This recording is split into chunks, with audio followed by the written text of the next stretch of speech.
Okay, so here we have section number 6 for combination vehicles. The way that the DMV will have you take these tests is you will start out with your general knowledge. You will then do your combination vehicles, and then you will finish up with your air brakes. For some reason, it's not in the book that way, but that's the way you do it. Excuse me. You can't take one test out of order, and you can't take the next test unless you pass the one previous. So if you can't pass general knowledge, you can't go to combination vehicles, etc., etc. You understand what I'm saying? Okay, so this section covers basically what you do when you have two vehicles that are hooked with that are coupled with a fifth wheel. We'll start off. You can see what I have highlighted right here. You have rollover risks. The fact that more than half of truck driver deaths and crashes are the result of truck rollovers. Let's see. When more cargo is piled up in a truck, the center of gravity moves higher up from the road, and the truck becomes easier to turn over. Fully loaded rigs are 10 times more likely to roll over in a crash than empty ones. Two things we discussed that prevent rollover: center of gravity, keep it low, and slow down. So let's see. Cargo distribution, we kind of went over that in how to secure your load for general knowledge. So a lot of this overlaps. So you should know, and anybody should know that, you know, when you pile something up, the higher it goes, the harder it is to handle. So moving on, again, slow down, steer gently. What we look at here is something that's called rearward amplification, which is what causes this crack the whip effect. There's a figure on the next page that shows just exactly what crack the whip effect is, and we'll move down to that. I have it highlighted. As you can see here, all of these different scenarios of tractors and trailers and how bad the crack the whip effect actually is. So rearward amplification basically means the farther back you're hauling something or the longer the vehicle you have, the more likely you're going to have the very most rear portion of it, the movement is going to be amplified. And this is how many times more that movement of that last trailer will be amplified. And you can see that through there. It's pretty easy to understand. If you go back up here, it kind of gives you an idea what the chart. I'm not if this is number of times more than one tractor and trailer. I'm not sure, but that's the way they've made the chart. Yeah, it looks like it 3.5 times. So yeah. So anyway, looking at this, if you were to go down here to a regular double at 27 feet, your rearward amplification on that is going to be 2 times as high as what it would be driving a regular combination vehicle. Which you have to understand that this combination vehicle already has a rearward amplification anyway. So you're not starting out at 0, if you know what I mean.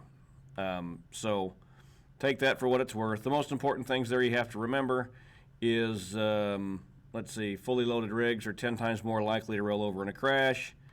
The couple of things to remember to prevent rollover: how rearward amplification, I believe the questions that you'll have to deal with is they'll give you a scenario where you have 2 or 3 different types of setups, and they'll ask you which one might have more rearward amplification. Let's see. And then down here, follow far enough behind vehicles, at least 1 second. We already went over that. 1 second for each 10 feet of your vehicle, plus another second if going over 40 miles per hour. So that should be something that you remember from previous. Now, like I said, you'll have taken the general knowledge, and this is where some of this stuff starts to overlap just a little bit. That'll be something that you've seen before. Okay, so In order to curb some of this and the harder to control vehicle, this is important. Brake early. Control your speed whether fully loaded or empty. Always large combination vehicles take longer to stop when they are empty than when they are fully loaded. Reason for that is brakes are designed to stop a fully loaded truck. So the weight of the truck has a lot to do with it. You'll read more about that once we get to the air brake section. Also, you must be careful about driving Bobtail Tractors, which is a tractor without semi-trailers. Tests have shown that bobtails can be very hard to stop smoothly because there's no weight. Without a trailer, there's no weight on your drive axles. What they tend to do is bounce because of the high inflation in your tires. So you need to remember that. Railroad highway crossings, we talked about this a little bit, but this covers it just a little bit more. That can cause problems. These trailers can get stuck on raised crossings. You're talking about lowboys, car carriers, moving vans, possum belly livestock trailers, and single axle trailer, blah, blah, blah, blah, blah. If for any reason you get stuck on the tracks, this is the information right here. You might see a question that talks about not only what units can get stuck on railroad tracks, but also what do you do if you get stuck on tracks. This is it right here. There's a sign plate on each crossbuck post at every crossing, so that's what you need to know if that question would happen to come up. Moving on to prevent trailer skids. This is a figure right here. We've seen it already once in the book. You're looking at the possibility of what happens when your trailer wheels lock up. They're sliding this direction. So this is a very important diagram. So you need to keep track of this. Procedure for stopping a trailer skid is follow this. First of all, you have to recognize the skid. In order to do that, you're always looking in your mirrors. You always know what's going around you at all times. Stop using the brake. The reason your wheels are skidding is because they've lost traction. In order to gain traction, you need to get those wheels to roll again. So stop using the brake. If it's possible. I mean, if you're on your way to hitting something, it's going to be a catch-22. You're either going to steer out of the way, you're going to get panicked and keep using the brake, or you're going to let loose of the brake and hit whatever you're going for. Chances are if that's happening, you were probably going too fast to begin with. From there, we move to turns. This shows us what happens. We're called off-tracking. Cheating is another term that's used right here. I don't hear that term used very much, so we're not going to mess with it. But if you see it, just remember that's another term that could be used for off-tracking. So figure 6.3 shows just exactly how that works. If your tractor and trailer comes around this way, and your trailer inside is going to follow this path right here. So that always tells you that you need to make wider turns. And then this diagram right here, this jug handle they refer to is an incorrect way to do a right-hand turn because your tractor is going to come out this way.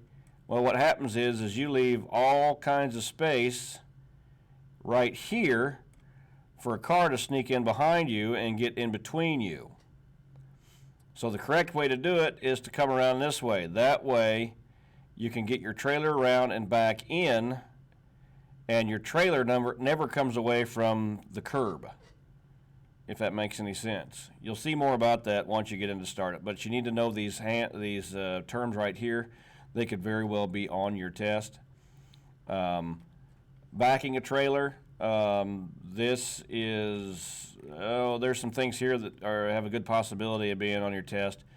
What you would do while backing, always look at your path ahead of time, use your mirrors, back slowly, correct your drift, and pull forward, and reposition your vehicle, always a good idea.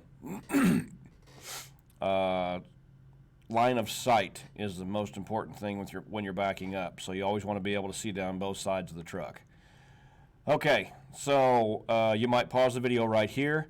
Go ahead and do subsection 6.1, test your knowledge.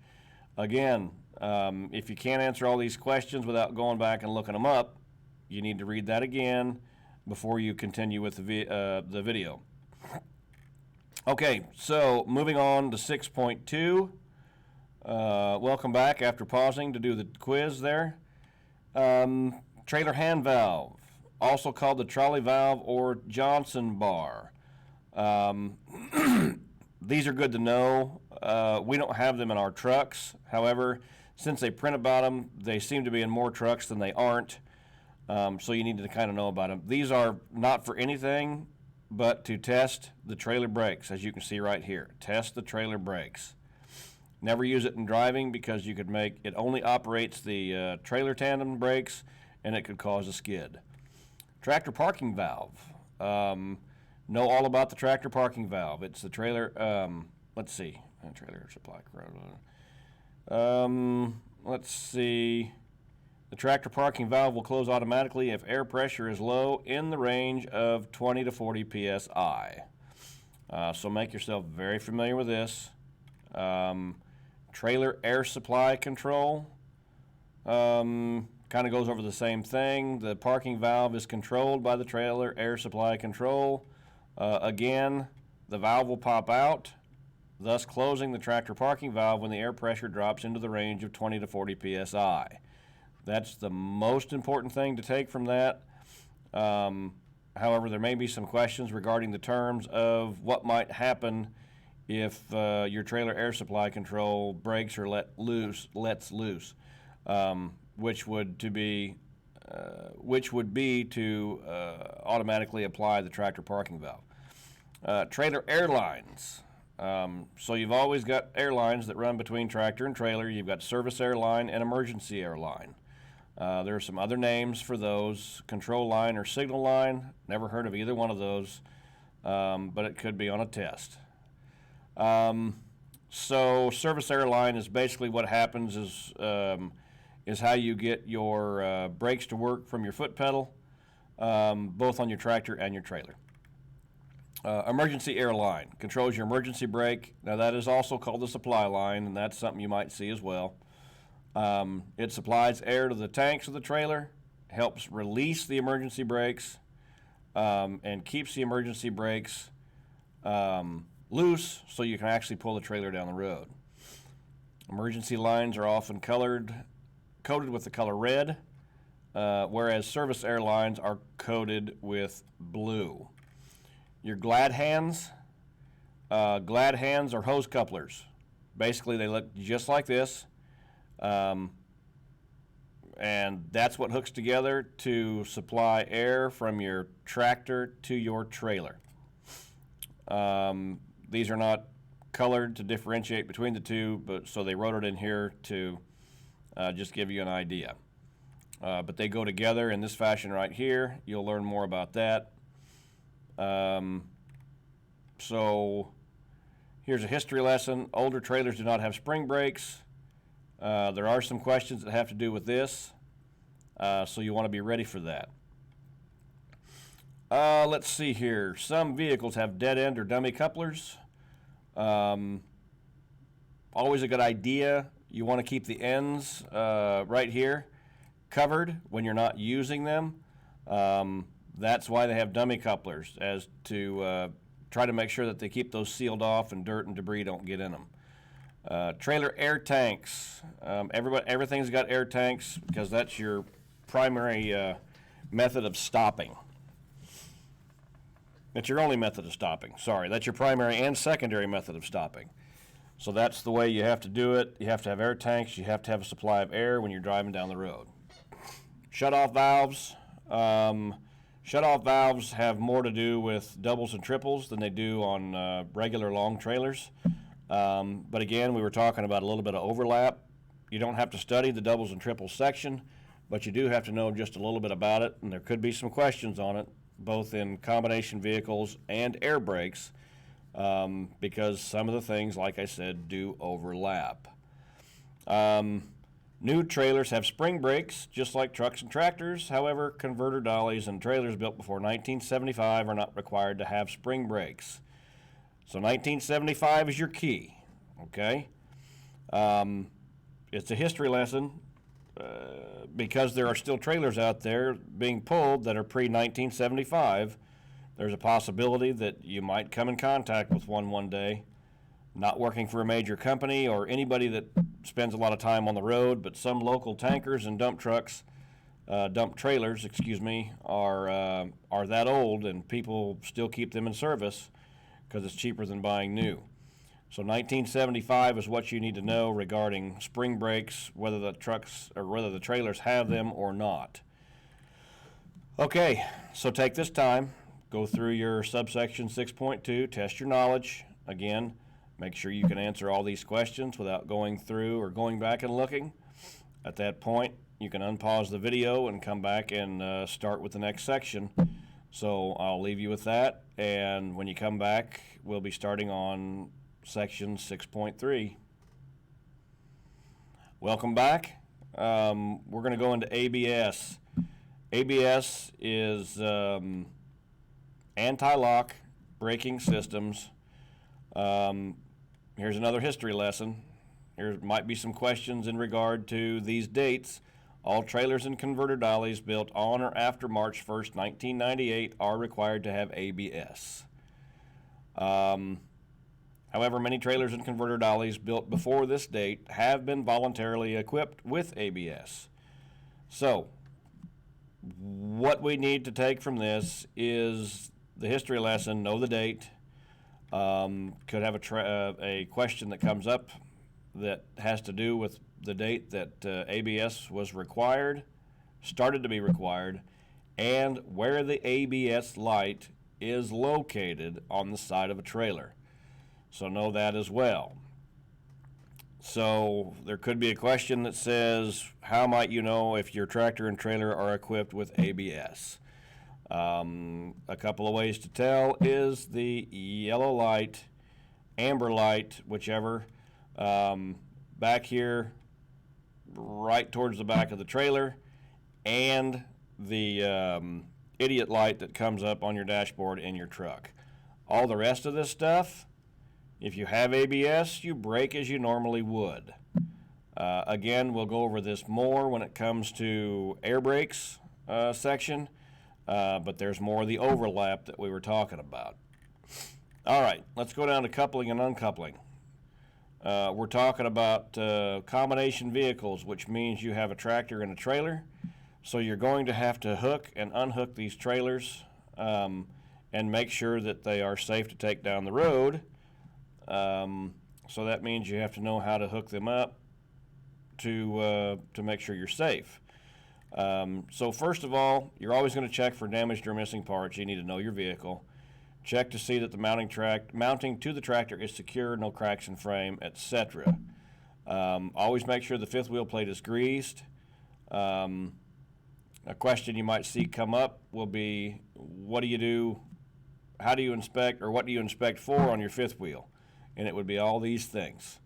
You want to check if fifth wheel is in proper position for coupling, and these three things have to be as written in order to make sure that you're prepared to couple the trailer.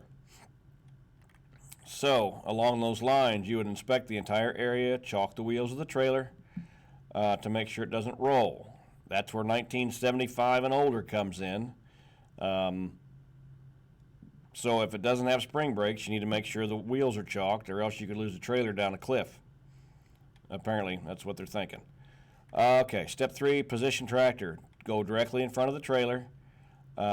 Use your mirrors, and never back the trailer under at an angle, because you might push the trailer sideways and break the landing gear. Always back slowly.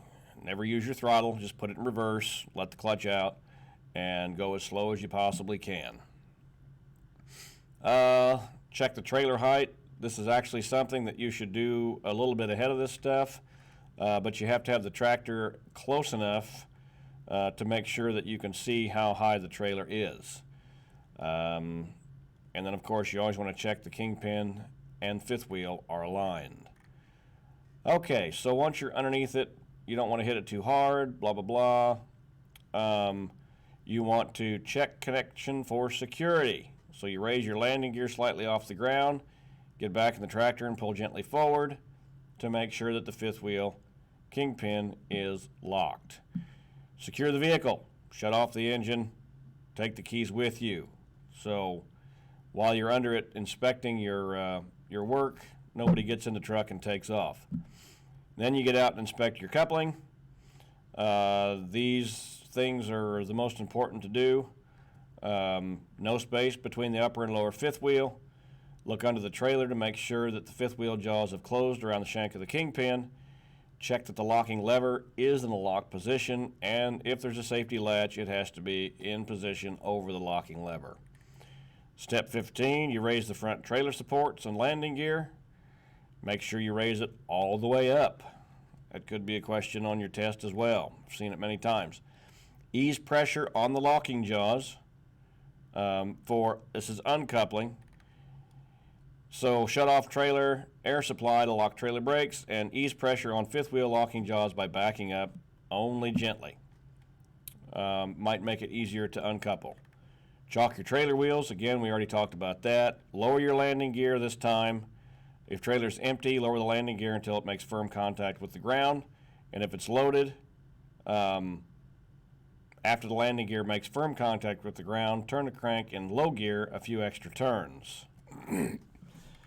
Okay, so then we'll move down here. You need to skim over everything else. Pull tractor partially clear the trailer, but stop before you're all the way out from underneath of it to make sure that if there's a problem, something's going to happen probably pretty quick. So you want to stop to make sure the frame's still under it so the trailer doesn't drop all the way to the ground. Okay, there's subsection 6.3 and 6.4. So give that a review. Again, answer all those without having to go back and look them up. And pause the video here, and we'll start back up again in 6.5.